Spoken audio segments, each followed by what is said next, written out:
नमस्कार, good morning and जय हिंद। मैं शशांक आप सबके लिए लेकर आया हूँ 26 जुलाई के the Hindu, down to earth और इंडियन एक्सप्रेस के current affairs. So I welcome you all to our YouTube channel Swami Vivekananda institute. So let's get started. देखते हैं आज के टॉपिक्स हैं हमारे पास। सो टॉपिक्स हमारे आज के हैं। फर्स्ट टॉपिक है हमारा आपका regarding the DNA technology. So DNA के बारे में आप पढ़ेंगे हम लोग। ये आपका जनरल स्टडीज 3 में आ जाएगा, GS 3 science and take.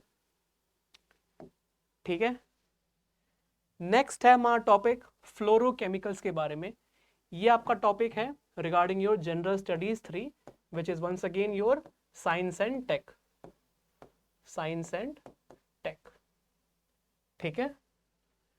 India's ethanol push, ये भी आपका एक तरह से जनरल स्टडीज 3 का ही पार्ट है। ठीक है, सेम रहेगा। Member of parliament from Nagaland, यहां पे एक राज्यसभा की मेंबर अपॉइंट हुई है, उनके बारे में पढ़ेंगे। अपॉइंटमेंट कैसे होती है, राज्यसभा में क्या क्या यहाँ पे प्रोविजंस होते हैं, क्या क्या नॉर्म्स होते हैं, उन सबको हम लोग देखेंगे। ठीक है। सो ये आपका आ जाएगा जनरल स्टडीज 2 में, इंडियन पॉलिटी।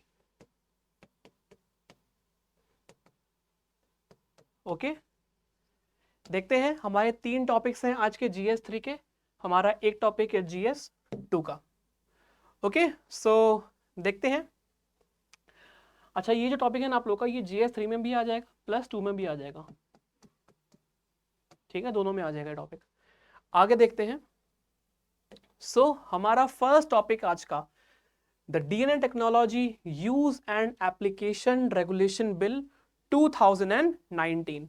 सो 2019 का बिल ये इस साल के मॉनसून सेशन में रखा गया और इस बिल को यहां पे पास किया गया। देखते हैं इस बिल के बारे में क्या क्या है। ये बिल क्यों लिखा है, क्योंकि यहां पे अभी ये पास नहीं हुआ है by the honourable president. Once it will get passed फिर ये बन जाएगा आपका एक्ट, पता है ना। ठीक है। सो देखते हैं डीएनए के बारे में। एक्चुअली डीएनए होता क्या है। ठीक है। सो डीएनए के बारे में जानने से पहले हमें ये बताना चाहिए कि डीएनए कहाँ होता है। सो ये है आपका सेल। ठीक है, ये एक ह्यूमन सेल है। ह्यूमन सेल में साइटोप्लाज्म होता है। We have cytoplasm. ठीक है। साइटोप्लाज्म में यहां पे आपका होता है which is your DNA. Sorry, यहां पे होता है आपका जीन्स। ठीक है, जेनेटिक मटेरियल्स होते हैं और उसमें आपका डीएनए होता है प्रेजेंट। ठीक है ना। अगर डीएनए की बात की जाए, so DNA is deoxy ribo nucleic acid. और ये क्या है, बेसिकली ये जेनेटिक मटेरियल है। किस चीज का बना होता है, ऑफ द सेल। और ये कंटेन करता है all of the instruction of the cell. मतलब कि आपका नाक कैसा होगा, आपकी आंखें कैसी होंगी, आपके हाथ पैर बालों का रंग, ठीक है, सोफा एंड सोफोर्ट, सब चीजें कैसी कैसी होंगी, ये सब डिपेंड करता है किस पे, जेनेटिक मटेरियल पे, जेनेटिक कोडिंग पे। और वो कहां पे होती है, वो होती है डीएनए में। ठीक है। सो बहुत सारे इंस्ट्रक्शंस यहां पे सेल्स कैरी करते हैं स्टूडेंट्स। ठीक है। और इनके स्ट्रक्चर्स और फंक्शन भी ये कैरी करते हैं। क्लियर।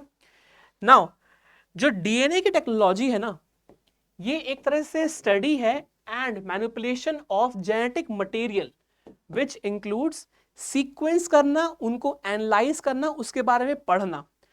देखिए, जेनेटिक कोडिंग क्या होती है और जेनेटिक मटेरियल क्या होता है। यहाँ पे 2 टर्म्स होती हैं, genetic coding and genetic material. So किसी भी पर्टिकुलर जीन को लेकर अगर हम उसमें कुछ बदलाव कर दें, जैसे कि मान लेते हैं कि किसी पर्सन ए को कुछ बीमारी है। ठीक है, हम उसके अगर डीएनए में कुछ बदलाव कर दें जेनेटिक लेवल पर ताकि वो बीमारी वहां से हट सके। ठीक है, सो इसको हम लोग बोलते हैं जेनेटिक को कोड करना। ठीक है, इसी पे एक नोबेल प्राइज भी दिया गया था, मुझे अच्छे से याद है, in the field of chemistry.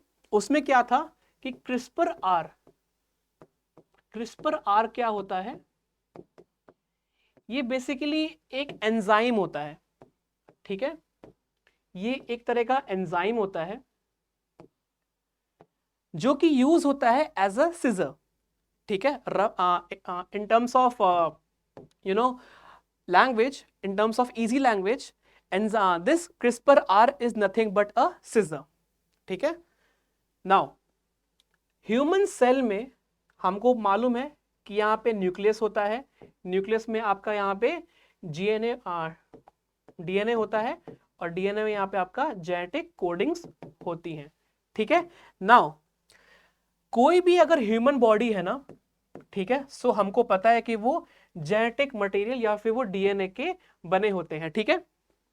Now अगर हम लोग इस पोर्शन को देखें, इस वाले पोर्शन को, मैं यहाँ पे इसको थोड़ा जूम करता हूं।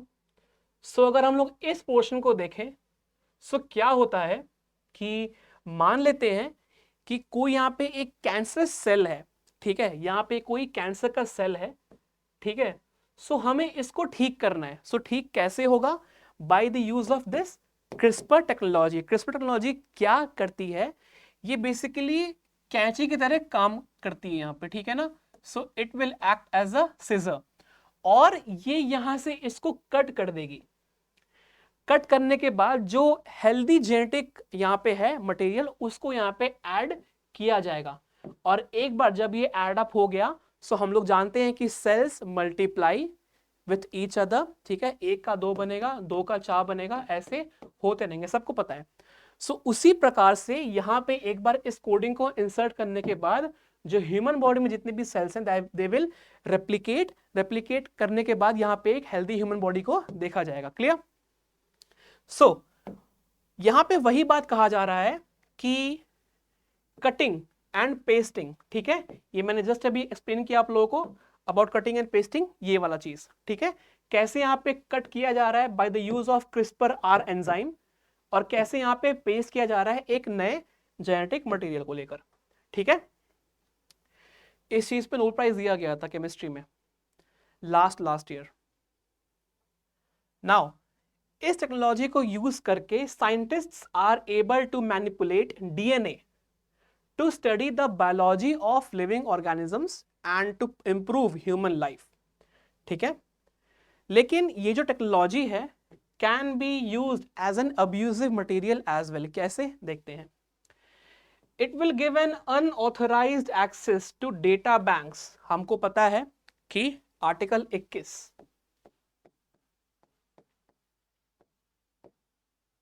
क्या कहता है? Right to life and personal liberty के बारे में कहता है, ठीक है। इसी के साथ साथ हमको ये भी पता है कि ऑनरेबल सुप्रीम कोर्ट ने in the case of K S. Puttaswamy case, वहां पे जजमेंट दी है कि राइट टू प्राइवेसी, ठीक है, will be acting in terms of data privacy as, मतलब कि डेटा प्रिवेसी को यहाँ पे एज अ फंडामेंटल राइट लिया जाएगा, ठीक है। ये बात कही है honourable supreme court of India ने in the judgement of K S. Puttaswamy case. Now यहां पे देखा जा रहा है कि ये जो टेक्नोलॉजी है इसका अनऑथराइज्ड यूज भी किया जा सकता है, ठीक है। सो यहाँ पे बहुत सारे यहाँ पे डेटा बैंक्स होंगे, ठीक है, जेनेटिक मटेरियल्स होंगे यहाँ पे, उनका यहाँ पे लीकेज भी हो सकता है, ठीक है। मेरी बात ध्यान दीजिएगा आप लोग एक बार कि यहाँ पे जितने भी डेटा हैं उनको यहाँ पे लीक होने की संभावना बहुत ज़्यादा हो जाती है। इसीलिए कहा जाता है कि ये बहुत ही ज़्यादा एक क्रूशियल यहाँ पे स्टेप है कि इस चीज़ को हमें यहाँ पे सेव करने की ज़रूरत है। क्लियर? आगे देखते हैं, टेक अ स्क्रीनशॉट, फिर आगे देखते हैं इसके बाद।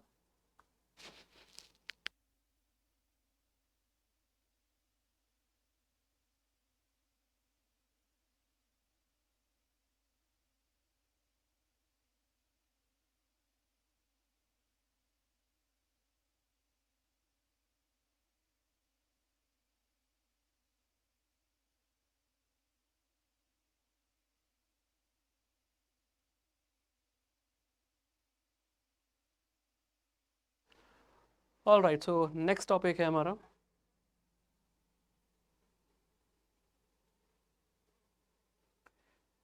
उसी में टॉपिक लिंक होके आ रहा है, सेम टॉपिक है, लास्ट वाला ही। DNA technology use and application, इसके यूजेस क्या होते हैं और इसके एप्लीकेशंस क्या होते हैं, आइए देखते हैं एक बार। मैं अगर बात करूं डीएनए रेगुलेशंस की, यहाँ पे रेगुलेशन का मतलब क्या होता है, किसी भी चीज को रेगुलेट करना ताकि वो गलत हाथों में ना आ जाए, ठीक है। Sorry. Framework for obtaining, storing and testing DNA samples of human beings. Mainly ये क्यों किया जाता है, स्टोर, ऑब्टेन करना, टेस्ट करना, in the field of forensic science में इसका यूज बहुत ज्यादा होता है, फॉरेंसिक साइंस में, ठीक है।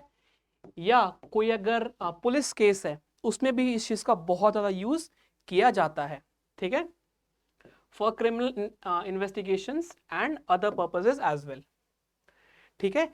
किसी भी पर्सन को अगर हमें आइडेंटिफाई करना है बाय इट्स डीएनए, यहां पे वो टेक्नोलॉजी बहुत ज्यादा हेल्पफुल होती है, ठीक है। It also specifies circumstances under which a person can be asked to submit DNA samples। ध्यान दीजिएगा, यहां पे ये जो अभी बिल पास हुआ है, इस बिल में ये चीज साफ साफ कही है कि अगर इफ इन केस यहां पे रिक्वायरमेंट होती है कि किसी पर्सन को अपना डीएनए सैंपल देना है फॉर इन्वेस्टिगेशन पर्पस, सो वो पर्सन यहां पे डिनाई नहीं कर सकता, ठीक है। यहां पे under any circumstances the person can be asked to submit the DNA sample, ठीक है। The purpose for which such request can be made, and उसके प्रोसेस में क्या होगा कि वो जो डीएनए सैंपल है उसको स्टोर किया जाएगा और उसको फिर एनालाइज किया जाएगा फॉर इन्वेस्टिगेशन पर्पस। नाउ यहां पे बहुत बड़ा एक सवाल खड़ा होता है regarding the right to privacy, ठीक है। यहां पे डेटा प्राइवेसी का यहां पे ब्रीच भी हो सकता है। देखिए, आप और हम जानते हैं कि आज के दौर में data is a new gold, ठीक है ना। आज के दौर में डेटा बहुत इंपॉर्टेंट चीज है। डेटा एक बार अगर लीक हो गया सो इट कैन बी डिजास्ट्रस, ठीक है। हमें इन सबको हमें स्टोर करना है और हमें यहाँ पे डेटा लोकलाइजेशन करना है सबसे पहले तो, ठीक है। We have to focus upon data localisation. क्या मतलब हुआ इसका कि हमें एक ऐसा सिस्टम बनाना है, हमें एक ऐसा डोमेन बनाना है जहां पे कि जो भी इंडिया का डेटा है वो इंडिया के ज्योग्राफिकल रीजन में ही स्टोर हो, ठीक है। कोई हम आउटसोर्स ना वहां पे ले, हम किसी से यहाँ पे आउटसोर्सिंग ना करें, सब का सब हम लोग इंडिजिनस ही करें, ठीक है। यहां पे डेटा लोकलाइजेशन की बात की जा रही है कि जितने भी डीएनए के सैंपल्स हैं वो सारे डेटा लोकलाइज्ड फॉर्म में होके और इंडिया के ज्योग्राफिकल रीजन में ही रहें, ठीक है। नाउ इतना क्लियर है तो आगे बढ़ते हैं।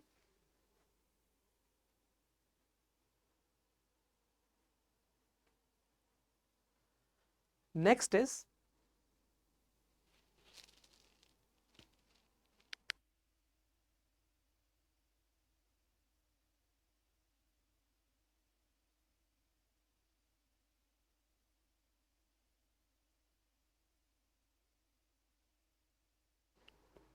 आगे देखते हैं। यहां पे बिल प्रपोज क्या कर रहा है देखते हैं। बिल प्रपोज कर रहा है, सबसे पहले देखते हैं नेशनल लेवल पे क्या है चीज। At national level DNA regulatory board को बनाया जाएगा, ठीक है। एक यहाँ पे इंस्टीट्यूशन है, एक यहाँ पे बोर्ड होंगे, बोर्ड के मेंबर्स भी होंगे, ऑब्वियस सी बात है। बोर्ड का नाम होगा DNA regulatory board, clear. Now इस बोर्ड का मेन फंक्शन क्या होगा, मेन फंक्शन ये रहेगा कि it will regulate, it will form rules, it will form the guidelines for DNA collection and testing and storage of DNAs। मतलब कि जितने भी यहाँ पे डीएनए कलेक्ट होंगे उन सारे कलेक्टेड डीएनए को कैसे स्टोर किया जाए, पहली बात, कैसे उनका एनालाइज किया जाए, दूसरी बात, और कैसे उसको सेफली वहां से डिस्पोज भी किया जाए। बिकॉज एक बार डेटा का यूज होने के बाद हम डेटा कैसे डिस्पोज कर रहे हैं वो भी बहुत ज्यादा इंपॉर्टेंट हो जाता है, ठीक है। ये सारा काम कौन करने वाला है, डीएनए रेगुलेटरी बोर्ड, क्लियर। आगे देखते हैं DNA data leak, sorry DNA data bank. So ये बैंक क्या करता है, डीएनए डेटा बैंक बेसिकली यहाँ पे रिपोजिटरी है of all DNA samples collected from various people under specified rules. Now एक जगह बैंक है, ध्यान दीजिएगा, और एक जगह अथॉरिटी है जिसको हम लोग बोर्ड भी बोलते हैं, बोर्ड। अब बैंक मतलब कि डीएनए डेटा बैंक, इस बैंक में सारे के सारे डीएनए यहाँ पे कलेक्ट होंगे। After collecting all the DNA, इनको एनालाइज किया जाएगा by what, bye DNA regulatory board. ठीक है, इस बोर्ड के द्वारा इसको रेगुलेट और यहाँ पे एनालाइज किया जाएगा। ठीक है, इसके द्वारा। सो यहाँ पे बैंक है और यहाँ पे बोर्ड है। ठीक है, ये बात कहाँ के लिए हो रही है, ये बात हो रही है एट नेशनल लेवल की बात हो रही है। मैं अगर बात करूं रीजनल लेवल्स की, सो रीजनल सेंटर्स में क्या होगा गाइस, रीजनल सेंटर्स में यहाँ पे बोर्ड होगा as well as data bank भी होगा, can be set up at the state level too, मतलब कि नेशनल लेवल पर भी as well as state level पर भी, दोनों जगहों पर यहाँ पे आपका ये फॉर्म होगा। क्लियर? नाउ अब बात करते हैं पावर की। ठीक है, पावर की बात करते हैं। सो डीएनए रेगुलेटरी बोर्ड की क्या क्या पावर्स हैं देखते हैं। So powers of DNA regulatory board, पहला पावर है the testing of DNA samples can be carried out only at laboratories that are authorised to do so by the regulatory board, मतलब कि वही सैंपल्स इकट्ठा कर पाएंगे जो लैब्स डीएनए रेगुलेटरी बोर्ड द्वारा यहाँ पे अथॉरिटी उनको दी गई है। ठीक है, which are recognized by the DNA regulatory board. Only those institutions will be able to collect, analyze the DNA samples. ठीक है, आगे देखते हैं।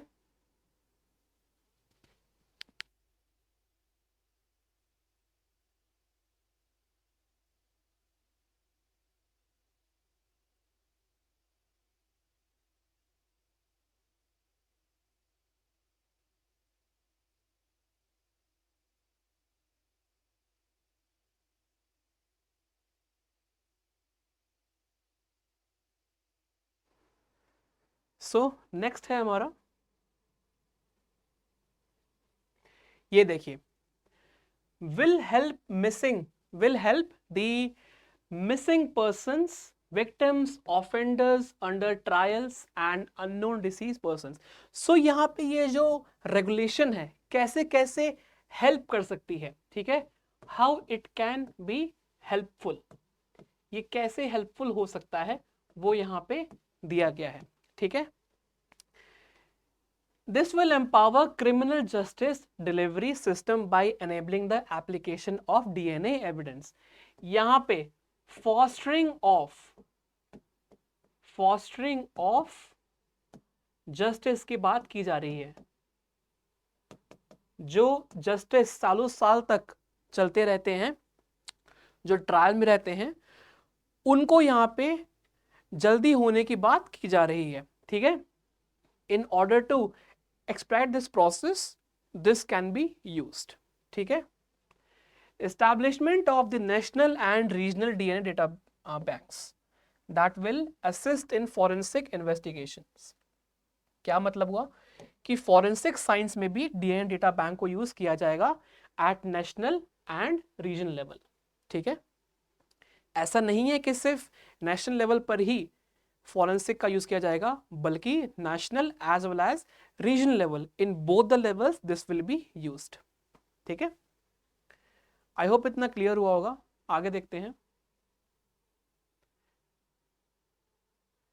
नेक्स्ट टॉपिक है हमारा about general studies 3 science and tech. Science and tech, ठीक है, देखते हैं फ्लोरोकेमिकल्स ये क्या होते हैं और ये प्रोड्यूस कैसे होते हैं। ठीक है, सो बेसिकली मैं अगर बात करूं फ्लोरोकेमिकल्स की, सो ये एसेंशियल कंपाउंड्स होते हैं। ठीक है, जो कि यूज किया जाता है इनको इंडस्ट्रीज में। ठीक है, पॉलीमर को फॉर्म करने में, in agro chemical industry and pharmaceuticals as well.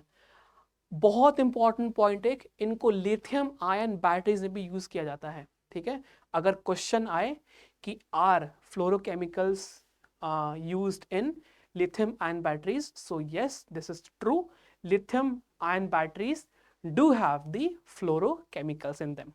ठीक है, बहुत इंपॉर्टेंट है क्योंकि अभी आजकल EVs बहुत न्यूज में चल रही हैं। EVs क्या होते हैं? Electrical vehicles. ठीक है, सो लिथियम की बात हो रही है, बहुत इंपॉर्टेंट है, फ्लोरोकेमिकल्स लिथियम आयन बैटरीज में होते हैं। ठीक है, क्या क्या बताया मैंने बताया agrochemical industry, polymer industry, pharmaceuticals and in lithium ion batteries, इन सारे इंडस्ट्रीज में फ्लोरोकेमिकल्स का यूज होता है। ठीक है, मैं अगर बात करूं इसके यूनिक प्रॉपर्टी की, ठीक है, सो इसकी एक हाई थर्मल स्टेबिलिटी होती है। क्या मतलब हुआ? मतलब ये हुआ कि at high temperature this will be stable. ठीक है, बहुत ज्यादा तापमान पर भी ये चीज स्टेबल रह सकती है। ये इसकी बहुत बड़ी यूनिक प्रॉपर्टी है। क्लियर? नेक्स्ट देखते हैं। Next is traditionally fluorochemicals are produced through an energy intensive process. ये जो फ्लोरोकेमिकल्स है ना, इनको फॉर्म करने के लिए ही बहुत ज्यादा मात्रा में एनर्जी की रिक्वायरमेंट होती है। ठीक है, now this process involves the use of hazardous hydrogen fluoride, HFs, which is known as hydrogen fluoride gas। ठीक है, अब ये जो गैस है ये जनरेट की जाती है by reacting the crystalline mineral called fluorospar, which is known as CaF2। ठीक है, इसे कई बार बोलते हैं calcium fluoride also. So fluorospar with sulfuric acid which is H2SO4। so CaF2 plus sulphuric acid का क्या क्या होता है इसका फॉर्मूला? इसका होता है H2SO4, है ना, H2SO4। this under the harsh conditions, under the high temperature will form the fluorochemicals। ठीक है, so this is a process how the fluorochemicals are formed। अगर क्वेश्चन में आए कि मेन प्रोडक्ट्स क्या होते हैं इनको यूज करने के लिए, इनको फॉर्म करने के लिए, so they are, first is your fluorospar, दूसरा है सल्फ्यूरिक एसिड। दोनों के रिएक्शन में जो बनता है product that is known as fluorochemical. Clear? Next देखते हैं।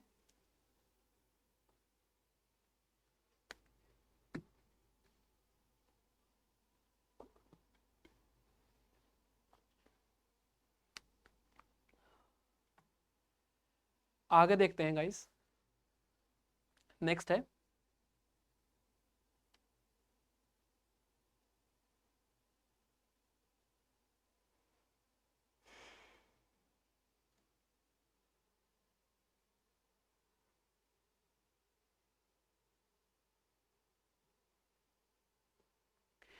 नेक्स्ट है हमारा नेशनल कमीशन फॉर वुमेन के बारे में।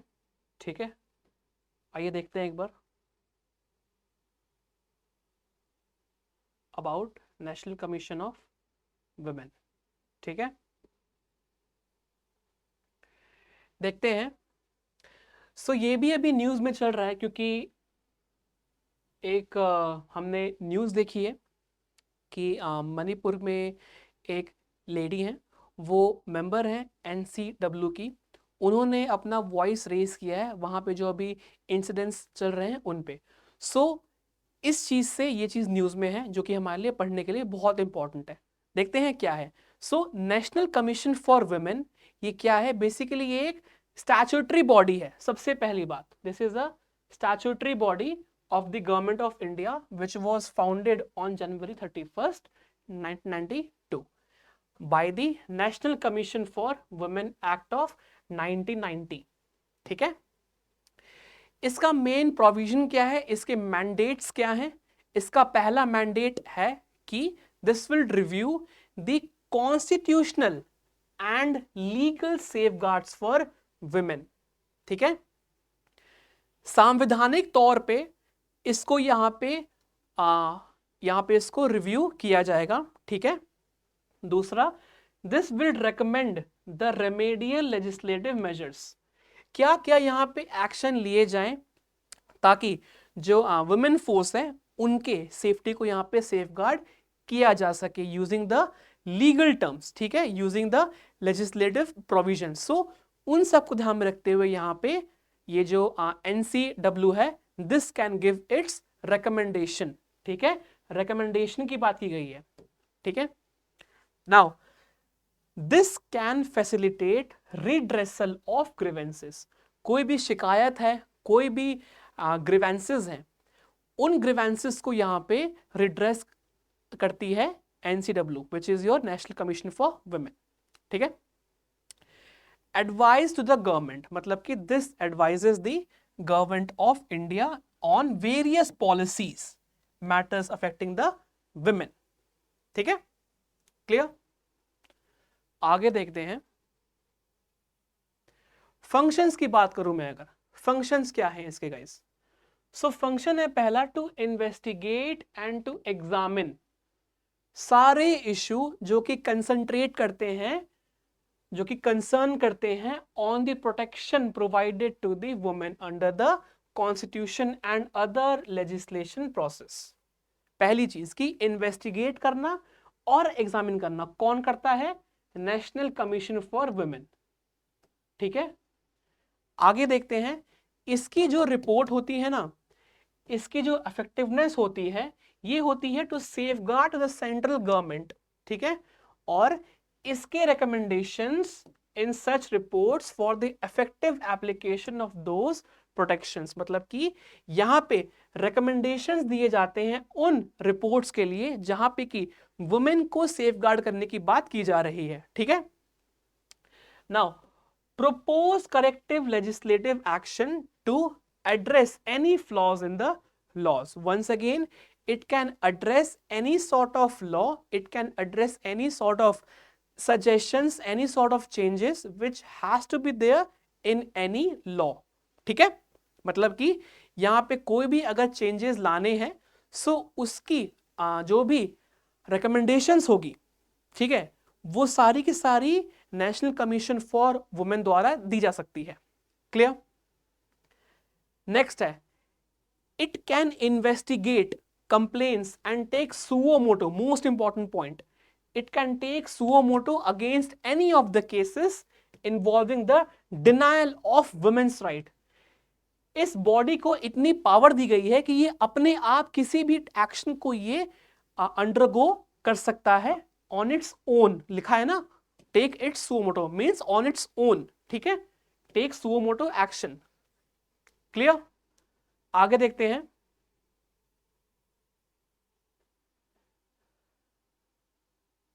Next is India's ethanol push, India's ethanol push, देखते हैं आगे।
नेक्स्ट देखते हैं, नेक्स्ट है इंडियाज इथेनॉल पुश, जो कि है आपका जनरल स्टडीज 3 का टॉपिक, साइंस एंड टेक। देखते हैं गाइस, सो G20 की जो एनर्जी मिनिस्टर्स मीटिंग हुई है, ठीक है, वहां पे honourable Indian prime minister Shri Narendra Modi ji ने कहा है कि India has rolled out 20% ethanol blended petrol this year, ठीक है। 20% इथेनॉल को यहां पे इस साल दिया गया है। नाउ 20% का क्या मतलब हुआ कि यहां पे आउट ऑफ 100 में से जो 20 पोर्शन होगा ना, वो 20 पोर्शन आपका बाय इथेनॉल होगा, ठीक है। मतलब कि यहां पे पेट्रोल में 20% इथेनॉल का यहां पे यूज किया जाएगा और बाकी 80 क्या होगा, 80 होगा फ्यूल, ठीक है, जो रहता है।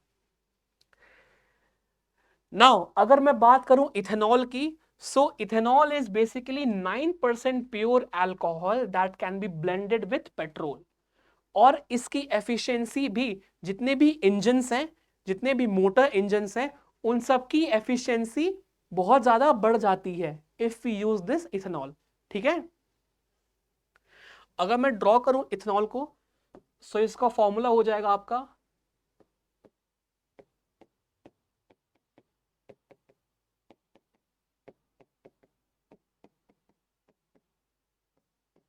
ठीक है, दिस इज योर C3C2OH, ठीक है। सो C3C2OH, ठीक है। सो सॉरी C2 है ना, हाँ C2 है, CH3 सॉरी गलत लिख दिया मैंने, CH3CH2OH, हाँ ये है इसका मीथेन इथेन, ठीक है, ethanol. So ethanol is 9% pure alcohol, ठीक है, which can be blended with petrol. It is different from the 94% rectified spirit, which is having applications in paints and pharmaceuticals, and 96% extra neutral alcohol that goes to make the potable liquor, ठीक है। आगे देखते हैं।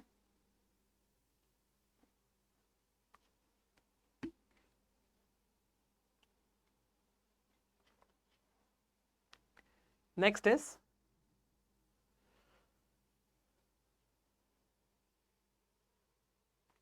ये देखिए, यहां पे एक डेटा है by Indian sugar mills association के द्वारा, ठीक है। इन नंबर्स को याद करने की कोई आवश्यकता नहीं है, it's just to make an interpretation, ठीक है। सो देखते हैं डेटा की तरफ एक बार। सो 2013-14 में अगर मैं सप्लाई की बात करूं, सो यहां पे 38 कम से कम यहां पे यूज हुआ है फॉर इथेनॉल, ठीक है। मैं अगर बात करूं 2019 एंड 20 की, सो यहां पे जो शुगर केन है, बिकॉज हम सबको मालूम है कि जब भी यहां पे पेट्रोल ब्लेंडिंग की बात होती है ना, पेट्रोल ब्लेंडिंग की बात जब भी होती है, सो शुगर केन यहां पे आता है। क्यों? बिकॉज शुगर केन को भी यहां पे ऐड किया जाता है इन पेट्रोल, ठीक है, क्लियर। नाउ अगर मैं शुगर केन की बात करूं, सो यहां पे शुगर केन की जो जूस है वो यहां पे इंक्रीज हुआ है, मतलब कि जो प्रोडक्शन है शुगर केन का in 2019 and 20, this has been increased since the 2013 and 14, ठीक है। अगर बात करें रिसेंटली, सो 2022 से 23 की बात करूं मैं अगर, सो 122.59 इतना कम से कम यूज हुआ है sugarcane to make 351.16 of your blended petrol, ठीक है। सो ये डेटा है which can be used in answer writing process. Next देखते हैं। नेक्स्ट है, India's ethanol programme is no longer reliant on a single feedstock और crop. ऐसा नहीं है कि सिर्फ शुगर केन पर ही डिपेंडेंट है हम लोग, ऐसा नहीं है, ठीक है। यहां पे राइस, मेज और भी बहुत सारे अदर ग्रेन्स का यहां पे यूज होता है in order to form the blended petrol, ठीक है। नाउ डाइवर्सिफिकेशन का इंपॉर्टेंस क्या है, यहां पे क्या इनके इंप्लीकेशंस हैं। So diversification will result into minimization of crop stress. Hindi में क्या मतलब हुआ? मतलब ये हुआ कि डाइवर्सिफाई करने पे हमारे पास क्रॉप का स्ट्रेस कम होता है. क्या मतलब हुआ? क्रॉप स्ट्रेस का मतलब ये हुआ कि हम सिर्फ शुगर केन पर ही डिपेंडेंट नहीं रहेंगे, हम और भी चीजों को यूज करेंगे. ठीक है. सो it will minimize the supply fluctuation and price volatility. ठीक है. price volatility on account of any one crop. ऐसे होता है ना कि मान लीजिए कि हम लोग सिर्फ शुगर केन को ही यूज कर रहे हैं, तो शुगर केन का जो प्रोडक्शन है वो तो कम होगा ही होगा, साथ में साथ क्या होगा कि यहाँ पे जो इंडिया है उसके लिए भी शुगर केन कम अवेलेबल होगा. सो ये चीज ना हो सके, इसके लिए हम लोग क्रॉप डाइवर्सिफिकेशन को यूज करते हैं, ताकि हम लोग राइस, मेज और भी सारे क्रॉप्स को यूज करके उनको in a form of fuel use कर सकें. ठीक है. Now the incorporation of new feed stock can create new demand for grains. Demand जैसे बढ़ती है सप्लाई भी वैसे ही बढ़ती है, सबको मालूम है. ठीक है. For example, in Uttar Pradesh, a major sugarcane grower and Bihar could supply rice, barley and millets to distilleries. They can fuel India. ठीक है. So यहाँ पे राइस हो गया, मेज हो गया, शुगर केन हो गया, इन सबको हम लोग यूज कर सकते हैं in order to produce the fuel. Clear. आगे देखते हैं.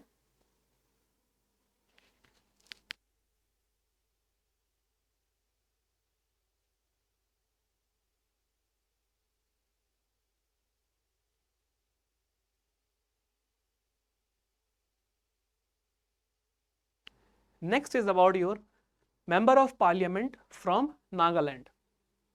ठीक है. सो ये पर्सन अभी न्यूज में है, who is S Phangnon Konyak. ये न्यूज में है क्यों? क्योंकि ये पहली वुमेन मेंबर ऑफ पार्लियामेंट है फ्रॉम नागालैंड. Most important. ठीक है. From Nagaland. To preside over Rajya Sabha, she has been appointed as a member of Rajya Sabha to the panel of vice chairpersons, becoming the first woman ever to hold this position. अब current affairs के लिए बहुत important हो गया नाम, but सिर्फ नाम में कुछ नहीं होता, हमें समझना है कि ये प्रोसेस कैसे काम करता है. ठीक है. कैसे कोई अपॉइंट होता है as a member of Rajya Sabha. ठीक है. So S Phangnon Konyak has been appointed as a member of Rajya Sabha. ठीक है. And she is the first ever in the history of India from Nagaland जिनको यहां पे अपॉइंट किया गया है as a member of Rajya Sabha. ठीक है. Now Konyak was also the first woman to be elected to Rajya Sabha from Nagaland in April 2022 and the second woman from the state to be elected to either the house of the parliament or the state assembly. Clear? Now आगे देखते हैं कि यहां पे news में है राज्यसभा. ठीक है. राज्यसभा न्यूज में है. सो अल्टीमेटली ये कंटेंट भी आपका न्यूज में आ जाता है. सो ये टॉपिक न्यूज में है. देखते हैं about Rajya Sabha. So Rajya Sabha has its own distinctive features. क्या क्या है देखते हैं. It reflects the federal character of the constitution and protects the rights of the states. ठीक है. राज्यसभा यहां पे फेडरलिज्म को दर्शाता है. ठीक है. It depicts the federalism between the states or among various states. ठीक है. Now अगर इसकी ओरिजिन की बात की जाए कहां से आया, so the origin of Rajya Sabha और सेकेंड चेंबर भी कहा जाता है इसको, can be traced to the Montagu Chelmsford reform of 1918. ठीक है. सो 1918 से इसका जो रिफॉर्म हुआ था उस समय से राज्यसभा न्यूज में है. अगर बात करूं मैक्सिमम स्ट्रेंथ की, सो 250 इसकी मैक्सिमम स्ट्रेंथ है, out of which 238 members are representatives of a state and union territories which are elected indirectly.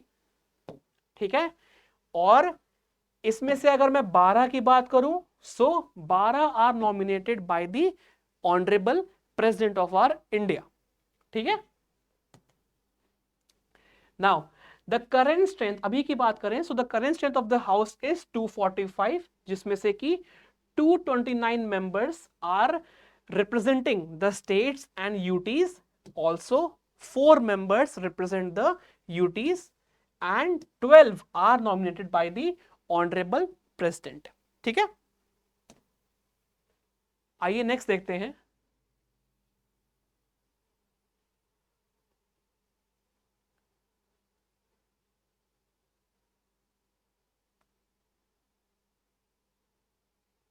Next is now, जो स्टेट्स को रिप्रेजेंट करता है ना, ठीक है, जो भी यहाँ पे स्टेट को रिप्रेजेंट करता है वो इलेक्ट होते हैं by the member of state legislative assemblies. ठीक है, the representatives of each union territory in Rajya Sabha are indirectly elected by the members of electoral college specially constituted for the purpose। They are not directly elected, they are indirectly elected। ठीक है, by the state legislative assemblies and union territories। clear? Only 3 union territories, Delhi, Puducherry and Jammu and Kashmir, have representation in Rajya Sabha। Others don't have enough population, that is why they are not taken under consideration। ठीक है, बाकी union territories में उतनी ज्यादा population नहीं होती है, जिसके कारणवश उनको यहाँ पे कंसिडर नहीं किया जाता। सो यहाँ पे सिर्फ 3 है, क्या क्या, Delhi, Puducherry and Jammu and Kashmir. Now इनके जो मेंबर्स होते हैं ना, ठीक है, इनके मेंबर्स नॉमिनेट किए जाते हैं bye honourable president, are those who have special knowledge or practical experience in literature, science, social service। ठीक है, या तो आर्ट में, लिटरेचर में, ठीक है, arts, literature, science and social service, इन चारों में से, ठीक है, अगर किसी ने कोई अच्छा काम किया है, कोई एक नोटवर्दी काम किया है, सो उसको यहां पे नॉमिनेट किया जाएगा as a member of Rajya Sabha. Clear? ठीक है, आगे देखते हैं।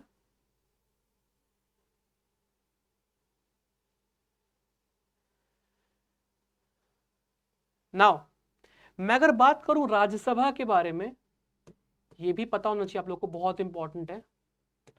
सो राज्यसभा कैसे अलग है लोकसभा से, how Rajya Sabha is different from Lok Sabha, let's see. So if union parliament, ठीक है, सांसद अगर चाहे तो रिमूव कर सकता है या ट्रांसफर कर सकता है किसी भी मैटर को from state list, the approval यहां पे राज्यसभा का चाहिए होता है। मान लेते हैं कि कोई XYZ सब्जेक्ट है, ठीक है, किसी भी स्टेट में। क्लियर? नाउ उसको हमें रिमूव करना है या ट्रांसफर करना है स्टेट से कंकरेंट में या स्टेट से यूनियन में। ठीक है, 3 लिस्ट होती है ना, स्टेट, कंकरेंट एंड यूनियन।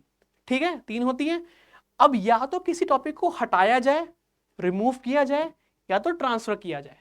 ठीक है, इसमें राज्यसभा की यहां पे हामी बहुत जरूरी है, मतलब कि यहां पे राज्यसभा का यहां पे अप्रूवल होना बहुत जरूरी है। ठीक है, इसके बिना अप्रूव ये चीज नहीं हो पाएगी।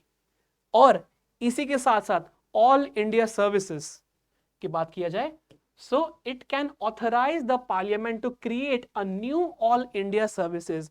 हमें पता है कि बहुत सारी ऑल इंडिया सर्विसेज होती हैं, ठीक है, फॉर एग्जांपल IAS, IPS, ठीक है, ये सारी की सारी ऑल इंडिया सर्विसेज हैं। इसी के साथ साथ कोई अगर इन फ्यूचर न्यू सर्विसेज अगर आएंगी, सो उसमें राज्यसभा का अप्रूवल होना बहुत जरूरी है, मतलब कि Rajya Sabha can make a new all India services. ठीक है, नेक्स्ट देखते हैं। During emergency condition, if a proclamation is issued by the president for imposing a national emergency or president's rule or financial emergency, so उस time में लोकसभा जो है वो dissolve हो जाती है, सबको पता है। ठीक है, और dissolution of the Lok Sabha takes place within the period allowed for its approval, then the proclamation can remain effective even if it is approved by the Rajya Sabha। ठीक है, ये लिखा है article 352 and 356 of Indian constitution. ठीक है, so this is important about Rajya Sabha, कैसे कैसे function करता है राज्यसभा। ठीक है, इसमें क्या क्या प्रोविजंस है, ये सारे सारे पॉइंट्स बहुत इंपॉर्टेंट हैं। आई होप आपको ये सब क्लियर हुआ होगा। ठीक है, और आज के लिए इतना ही गाइस। ठीक है, हम लोग फिर कल मिलते हैं अपने नेक्स्ट करंट अफेयर्स के वीडियो में। तब तक के लिए जय हिंद, keep revising and keep studying, take care.